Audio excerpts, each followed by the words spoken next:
Okay, once again, good morning sa tanan nato ng mga nagkalain-lain ng mga subscriber o mga viewers sa atong Facebook account o dili po sa ato ang Facebook o sa YouTube nato nga channel. Kumusta ni ata ni ining Miyerkules sa nagpadayon nga bulan mga higala sa Oktubre. Mapasalamaton kita dako nga kita makahimo gihapon sa pagpadayon sa pag-broadcast sa Ginoo, ginamit kining Biblia nga mao'y nahimo nato nga giya sa ato ang kinabuhi as of now nga niapat na sa kalibutan mga higala. So dili kita maglangan alang sa inyong kasayuran, mangumusta ta sa tanan nato mga viewers na kailain nga mga lugar sa kalibutan. Kumusta mong tanan o bisan pa sa ato ang mga nagkalain-lain dinhi nga mga kaigsuonan sa Temple Heights Baptist diri sa Himuog, Hudyungan o Anakan. Kumusta mong tanan bisan pa diha sa Austria, dirapit sa Canada o bisan pa sa Saudi Arabia o sa Australia. Maayong pagtan-aw dinhi atong video nga atong gigama alang sa pagpadayon sa pagsabuwag sa pulong sa Dios sa nagkalain-lain nga lugar sa kalibutan. O nga mapasalamaton kita dako tungod kay until now bisan og dunay mga bagyo, dunay mga lunok, dunay mga linog, salamat sa preservation sa Ginoo diri sa atong kinabuhi nga nagpadayon until now. O mapasalamaton kita dako ni anak nga ang Dios wa gid siya napura sa iyang pagatiman kanato guys.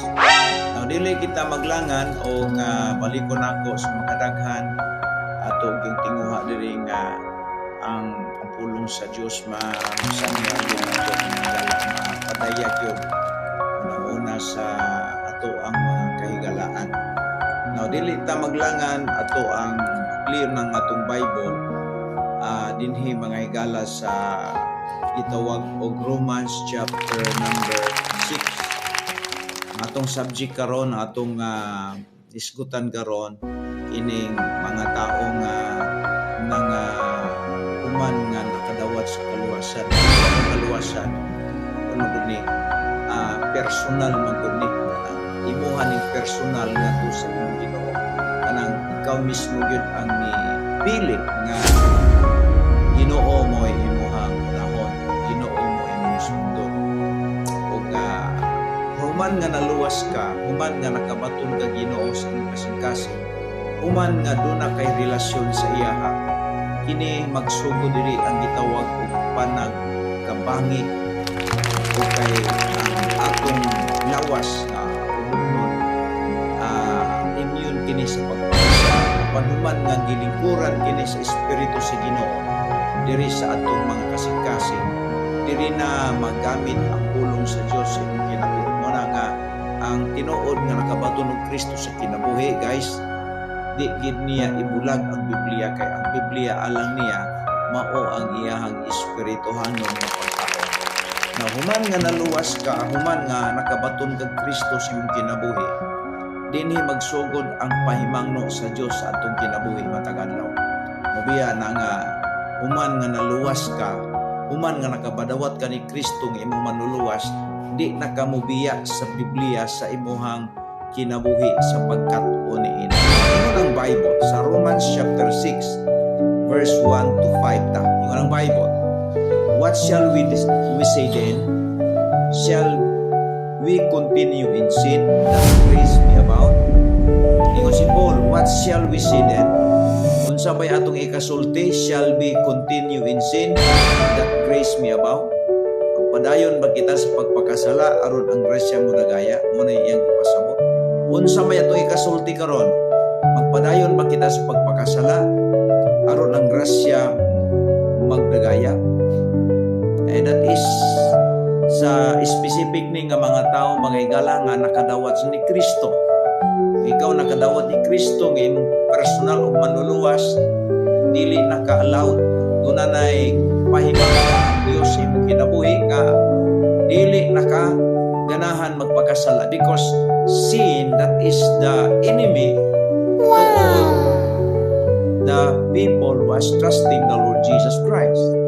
Ang sala nahimo kining kaaway kanila nga nakadawat sa kaluwasan sa manako, nakadawat ko sa kaluwasan. Ang sala mo'y nahimong kaaway sa akong kinabuhi. Sa unang wa ko maluwas, ang sala amigo mi sa sala. Unsay gustong ipabuhat sa sala, permanente ko nga nag-ubi sa iya. But the moment nga nakadawatan ni Jesus Christ, ang sala wala na'y gahom sa ako. Wala na'y gahom sa ako. Ug buti pasabot ang gamhanan diri mao si Kristo guys nga himpuyo sa imong kinabuhi. Ingon ang Bible sa verse 2. God forbade, ang Dios dili daw musugot. Ano man, how shall we that are dead to sin live any longer therein? Awa pa mo mahibalo nga kitang tanan nga nakadawat ni Kristo, iulag way di Paul diri patay na sa pagpakasala. Buti pasabot wala na dili na dominante ang sala sa imong kinabuhi. Kung ikaw tinuod nga nakabaton sa kaluwasan, kung ikaw nagdawat ni Kristo Jesus nga imong manluluwas, wala na sala nga mo dominar sa imong kinabuhi, because history ni Apostol Pablo dili iyang ipahayag nga ang sala kuno dili na magdominar sa atong mga lawas nun, sa atong lawas ng unod tungod kay kita patay na diha sa sala. God forbade, ang Dios dili musugot. How shall we that are dead to sin live any longer therein? Saon na to pagpuyo sa pagpakasala nga patay na kita sa pagpakasala? Absolutely guys, makita na to nga ang tinuod nga luwas wala na kapit niya ang yawa, wala na kapit niya ang sala sa kinabuhi. Ang sala dili na mo function sa kinabuhi because was dead in sin, no? Kana may dead in sin, wa na gahom ang sala nga mo pukaw pa sa atong unod because we are dead in sin. Ingon siya in verse 3, no, ye not that so many of us as we're baptized into Jesus Christ, we're baptized into His death. Katong mga nagadawat ni Kristo nga iyang personal nga manluluwas, ibautismuhan kita diha sa kamatayon ni Kristo. Buti pasabot pa nga sa dihang milawat ka ni Kristo Jesus nga imong bugtong personal nga manluluwas, nahimo kang nalambigit sa kang Kristo. Kaya si Kristo walay sala, siya namatay para sa imong sala o sa akong sala. Human nga nakadawat ka ni Ginoong si Kristo, ang Biblia, nahimo kitang nalambigit nga dunia o wala na'y gahom ang sala ni antong mga taong nakadawat ni Ginoong si Kristo. Muna guys nga ang tinud-anay nga Kristohanon dili na magmalipayon sa sala. Dunay panahon siyang kinabuhi o sa atong kinabuhi nga kita pagatintalon sa sala, pero ang sala dili makahatag og kaayohan sa atong kinabuhi. Maghatag kini miserable nga kinabuhi, mao nga mobalik ta sa Dios para kay ang atong kinabuhi mahimo lamang kini guys nga malipayon og comfort kung kita makakaton sa pagbiya sa sala. Kaya ang sala guys, alang sa mga natinuod nga mga naluwas guys, dili kini makahatag kaayohan nila. Maghatag kini miserable nga kinabuhi ni adtong mga taong tinud-anay nga nakadabaton sa kaluwasan. Unaingon siya nga, know ye not that so many of us as we're baptized into Jesus Christ, we're baptized into His death. Patay na sa sala. Kung nabigit ka ni Kristo mo na ang kinabuhi sa tinuod nga naluwas, naka-focus diha ni Kristo, nakapuntarya diha ni Kristo. Ang iyang munahuna, ang iyang pagbati, o ang iyang ilitok siyang mga ngabil, puro Kristo. Ano man, kay si Kristo mituhop sa iyang kinabuhi, diha siyang kasing-kasing o sa tibuok niyang kalag. Mao nga ang tinud-anay nga luwas guys, maglakaw gyud diha sa mga lakang gisundan, gitunuban o maglakaw sa lakang diha sa lakang sa mga apostol, sa lakang ni Kristo, pinaagi sa pagdawat o pagkinabuhi diha sa pulong sa Dios nga iyang mabasa sa matag adlaw niya nga kinabuhi guys. Verse 4, ingon sa therefore we have buried with Him by baptism into His death. that like a Christ was raised up from the dead by the glory of the Father, even so ye also should walk in the newness of life.